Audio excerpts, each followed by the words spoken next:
So you guys aren't going to believe this one, but good karma has finally made its way back to me. I won a bucket of pay dirt, not just a little bag, but a whole bucket from some guys down south, kind of off in Sierra County. They shipped this box to me. It's probably got about 30 pounds of material. I have it over here sitting in a bucket. We're gonna go ahead and run that and see what happens. It's supposed to be juicy, so who knows, but we'll get to the bottom of it. On several of my videos, lots of people have asked me, hey, your Geo Sluice, how does that thing work? Or what should I do? Or should I buy one? So I'm gonna kind of go through the one that I use mostly, kind of show you some things about it, some of the little things I've done to tweak it, and maybe a couple modifications that you guys might learn something from. Let me take this camera off and I'll show you what I'm talking about. Here's that bucket of the good stuff. Looks like about 2.5 gallons or so. But here's the battery I use for my Geo Sluice, and you guys will see this right here. 12 volt, 35 AH. AH stands for amp hours. So pretty much what that means is that if my little bilge pump uses 1 amp an hour, that battery is a 35 amp hour battery. It should run this pump for 35 hours straight. I've never gone through and done the amp draw on this specific motor. I like to have a little bit bigger battery, a little bit more horsepower than what normally you might need. And when it comes time to adjust this sluice, but usually I have this slope pointed down this way at an 8-degree slope. That works pretty good for most of the time, the material that I run. And of course, you're always going to want it level from this way to this way. But how you do that is with these, comes with these little leveler legs. It's got this little wing screw, and you can loosen it and it'll go down, or you can take it back up. I put a couple little stickers in there, so I pretty much know that at the bottom of that 6 is where I want this side, and at the top of this 6 is where I like that side. So that's kind of how I keep it. But on an occasion, every once in a while, it'll get a little out of whack for some reason. And when that happens, sometimes I'll come in here and try to change this leg. But then when I move this leg, it's like it almost shortens the other side on the other. And this thing can get real wiggly. So if I ever see my water flow that I don't like coming out the tail end, because it should be coming off pretty even, you may have seen me before. I'll just come down, grab a little rock like this. I'll put it underneath here and shim it up. That gets my water flow dumping off just the way I want it. I'll show you guys that here in a second. Typically on this ball valve, this is the main feed. I usually have it wide open all the way. Sometimes I pinch it down a little bit, but I found almost all the way is pretty good way to go. This over here, this isn't strawberries and cream conditioner. This is what I keep my jet dry in. Guys, I don't buy jet dry by the quart or whatever it comes in. I buy it by the gallon. It's just cheaper that way, is from what I found. So I go through a bunch of it. Here's the wash plant, if you will. It's got a bunch of little tiny holes. I'll show you guys that here in a second, how it sprays out. I fashioned up this piece of string and this screw because on an occasion I have to come in here and I have to poke these holes to get them cleaned out because they can kind of get clogged up. And the reason this stuff gets clogged up is because down here at my pump, right, I don't have no basket strainer around it. It's just sitting there in the water, and look at that water. It is some pretty nasty stuff. Gosh dang. One of these days I'll get around putting a little basket in here with some fiber so that I don't pick up all the trash. In this wash plant, you see this black electrical tape. There's 2 holes here 2 jets. And these jets, I couldn't seem to get these to work right. I have no idea. They shoot down at this angle and they get down into this riffle and they actually wash all this material out. And I even took this whole thing apart because none of it's glued. I took this out, I put this end up here, flipped it around to see if maybe it would shoot up, but nothing worked. So this is my quick fix. I just taped them off. It only gives more pressure to come out these other jets anyway. And like I said, all of these parts are not glued. So you can actually, where these holes are, you can actually get a channel lock on here and move these pipes so that you can have the water shoot out towards the middle, or you can move it down where the water is going to shoot down farther straight. When I went through and reconfigured it, I pretty much have all the jets hitting kind of like around this area here, kind of in the middle. A lot of my videos, you don't see me ever with this off.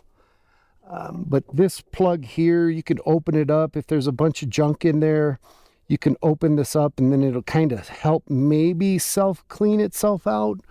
But there has been numerous times where I've just taken this out, gives a big shot of water to shoot in here to wash the material if it was necessary, if you needed a big blast of water, because maybe the material's just full of magnetite or something and you need extra water flow, you can open that up. On one of Chuck Gentle's videos, he talked about this punch plate. This is a 3/8. You see how it's riveted down to the plastic here. Well, this little spot, all these little spots right here, all these in here, they really create all kinds of eddies. And it's been kind of a pain to get the gold out of there or to just wash all the material out. You can kind of see where there's stuff stuck in there. So what he did was he took some silicone and he just put a big bead of silicone all the way across right here so that nothing can get stuck down in there. Anything that comes out of these two will go right over the silicone and through the punch plate and down into the sluice. Another mod that he did on his was, this is a little wide. This back part back here is kind of wide for a 5-gallon bucket.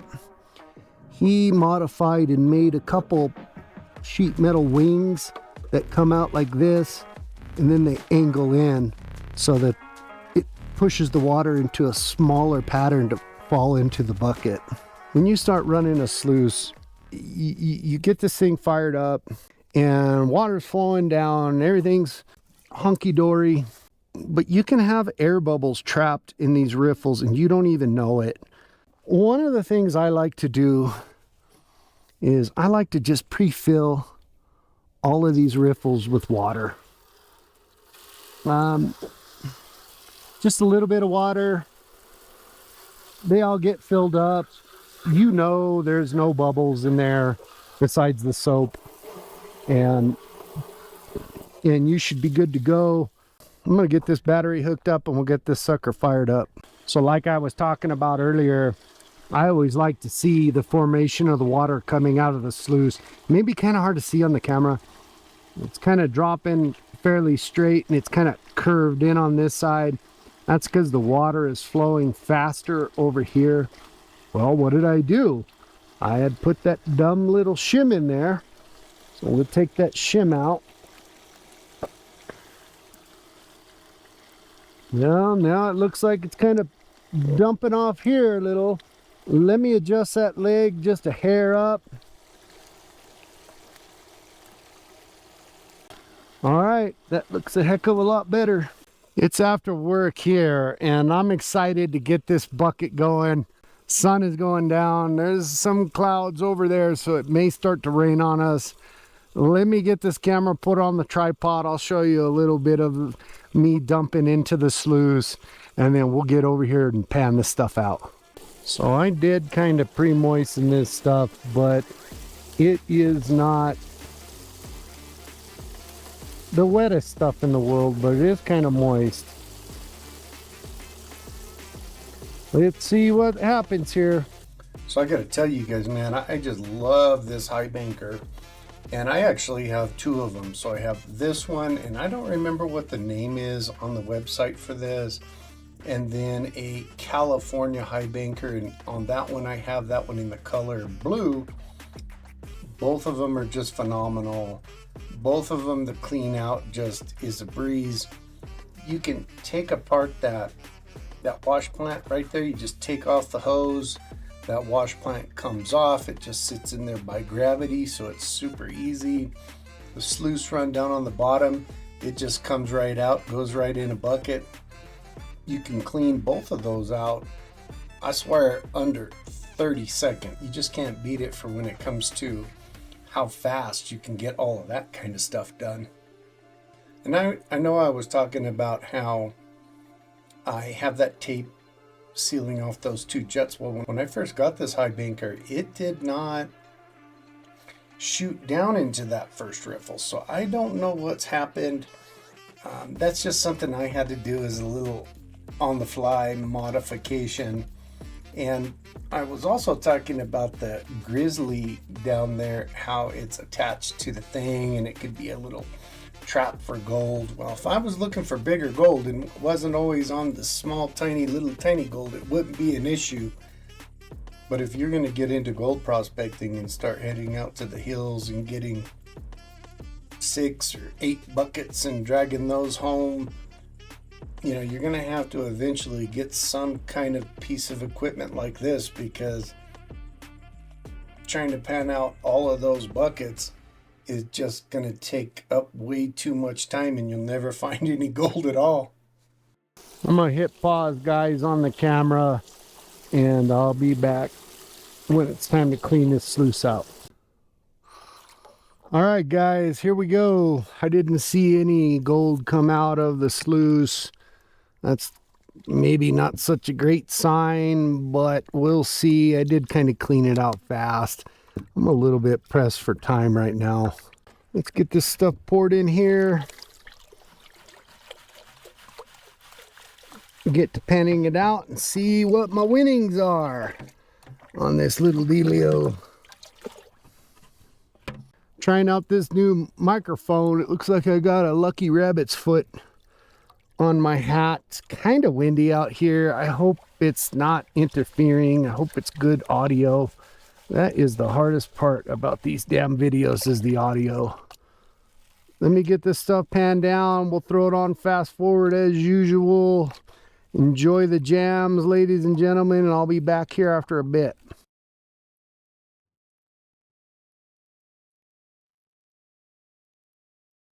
Well, I'll tell you what, you guys see that piece right there? There's a piece there, there's a piece there, there's all kinds of pieces in here. This is some slippery, sneaky, yellow-bellied gold. It is not sinking down to the bottom like usual. It's kind of floating on top of this black stuff. Sierra County is kind of a pain in the butt. And they got all kinds of pyrite in here, and I see garnets floating around. They have stacked this thing full of all kinds of craziness. I'll tell you what I'm going to do here. This is going to take me a while. Let me pan this down off camera. This video might be getting a little bit long. And when I get down towards the nitty-gritty, I'll be back.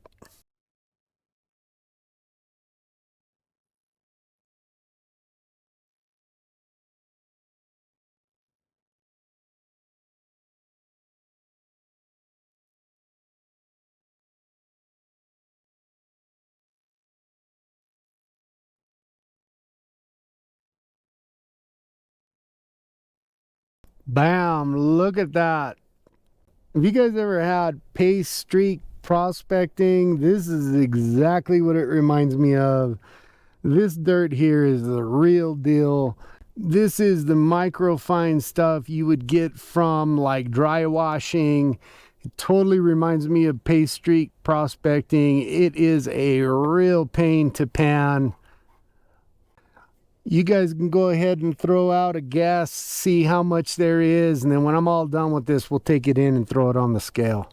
If you made a guess on this one, it is time for the reveal. That's what was in that pan. That's a good little stash to rat pack away. Can't beat that for a free bucket of pay dirt. Gotta love that good stuff. Gotta show all these beautiful people out here. Oh man, looks like old RPE starting to get tucked away. I need to get him put back out on top. Well, let's see what we ended up with this little dealio. You guys know how my scale is. Half the time I don't even think it works. I probably need to go get a new one.